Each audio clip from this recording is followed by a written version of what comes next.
And now on to some news from, Venezuela, where the political unrest continues in the South American nation. In the latest incident, the U.S. Department of Transportation has ordered suspension of all commercial and cargo flights between Venezuela and the U.S.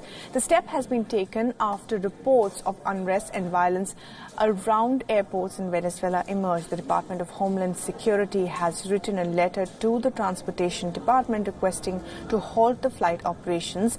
In the letter, it says conditions in Venezuela threaten the safety and security of passengers, aircraft and crews traveling off from the country.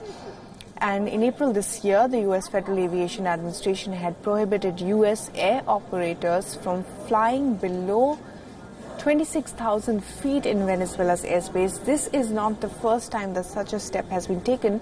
Many international airlines had stopped flying to Venezuela, citing security issues and disputes over money that they say the Venezuelan government owes them. ¿Qué ganó el gobierno de Trump suspendiendo los vuelos comerciales? Nada. Se hicieron daño a sí mismos y le hacen daño a ciudadanos que utilizan la libertad de circulación a través de los vuelos comerciales. Atacó la libertad de circulación. Es la verdad. Usted, señor Donald Trump, es un agresor, un atacante de la libertad de circulación de los ciudadanos venezolanos y de los ciudadanos del mundo a través de los vuelos comerciales.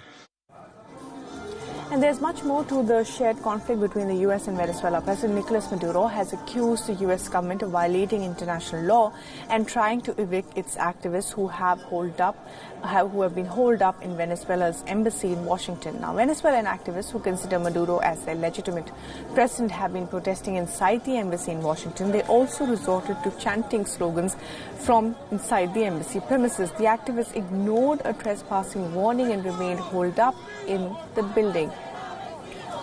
They say that they plan to stay in the building despite warnings from the law enforcement. The act defies U.S. government's recognition of opposition leader Juan Guaido as Venezuela's former interim president. Donald Trump ha violado el recinto de la embajada de la República Bolivariana de Venezuela en Washington y es responsable a la luz del derecho internacional de una grave violación, no solo legal, sino moral. Meanwhile, representatives of the Venezuelan government and opposition leaders traveled to Norway for talks on resolving the political crisis. The development appears to reflect recognition of how Venezuela has been affected by the ongoing power tussle.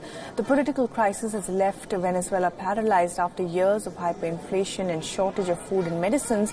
The talks appear to be a new chapter after months of street demonstrations and a failed call by the opposition for a military uprising.